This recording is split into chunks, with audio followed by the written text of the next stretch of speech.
Hi friends, welcome to Greeshma's kitchen.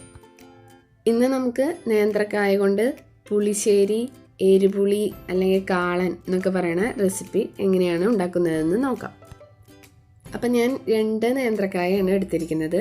അത് തൊലി കളഞ്ഞ് ചെറിയ കഷ്ണങ്ങളാക്കി കഴുകി വൃത്തിയാക്കി വെച്ചിട്ടുണ്ട്. ഇനി നമുക്ക് കായ വേവിച്ചെടുക്കണം. അതിനായിട്ട് ഞാൻ കായ കഷ്ണങ്ങൾ ഒരു പാത്രത്തിലേക്ക് മാറ്റുന്നുണ്ട്. അതിലേക്ക് 1 ടീസ്പൂൺ മുളക് പൊടി, 1 ടീസ്പൂൺ മഞ്ഞൾപ്പൊടി, ആവശ്യത്തിന് ഉപ്പ്, 1/2 കപ്പ് വെള്ളം, കുറച്ച് കറിവേപ്പില എന്നിവ ചേർത്ത് വേവിച്ചെടുക്കാം.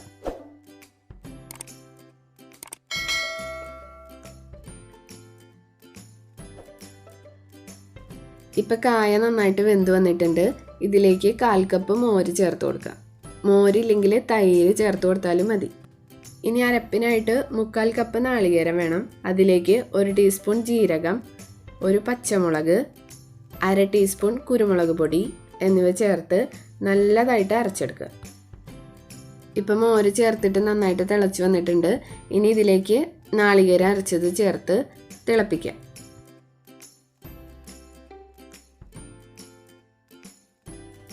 സദ്യയിലൊക്കെ കിട്ടുന്ന പോലെ കുറച്ച് കട്ടിയിലാണ് നമ്മളിത് ഉണ്ടാക്കുന്നത്. അപ്പം നന്നായി വറ്റുന്നത് വരെ ഇളക്കി കൊടുത്തുകൊണ്ടിരിക്കുക. ഇപ്പം ഏകദേശം കറക്റ്റ് പരുവായിട്ടുണ്ട്. ഇനി ഇത് ഇരുന്ന് ഒന്നുകൂടി വറ്റും. അപ്പം നമുക്കിത് താളിച്ചെടുക്കാം. അതിനായിട്ട് 2 ടേബിൾ സ്പൂൺ വെളിച്ചെണ്ണ ചൂടാക്കുക.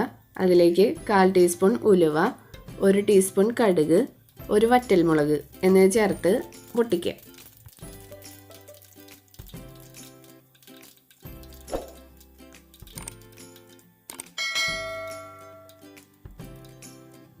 കടുകൊക്കെ പൊട്ടിക്കഴിയുമ്പോൾ കുറച്ച് കറിവേപ്പില കൂടി ചേർത്ത് കൊടുക്കുക. ഇനി ഇത് കറിയിലേക്ക് ഒഴിക്കാം. അപ്പോൾ നമ്മുടെ ടേസ്റ്റി ആയിട്ടുള്ള സദ്യക്കാളൻ റെഡി ആയിട്ടുണ്ട്. എല്ലാവരും ഈ ഓണത്തിന് ട്രൈ ചെയ്ത് നോക്കണം. ട്രൈ ചെയ്തിട്ട് അഭിപ്രായം കമൻറ്റ് ചെയ്യണം. പിന്നെ എൻ്റെ വീഡിയോ ഇഷ്ടമായിട്ടുണ്ടെങ്കിൽ ലൈക്ക് ചെയ്യാനും സബ്സ്ക്രൈബ് ചെയ്യാനും മറക്കരുത്. അപ്പോൾ വീണ്ടും അടുത്ത എപ്പിസോഡിൽ കാണുന്നവരേക്കും ബൈ.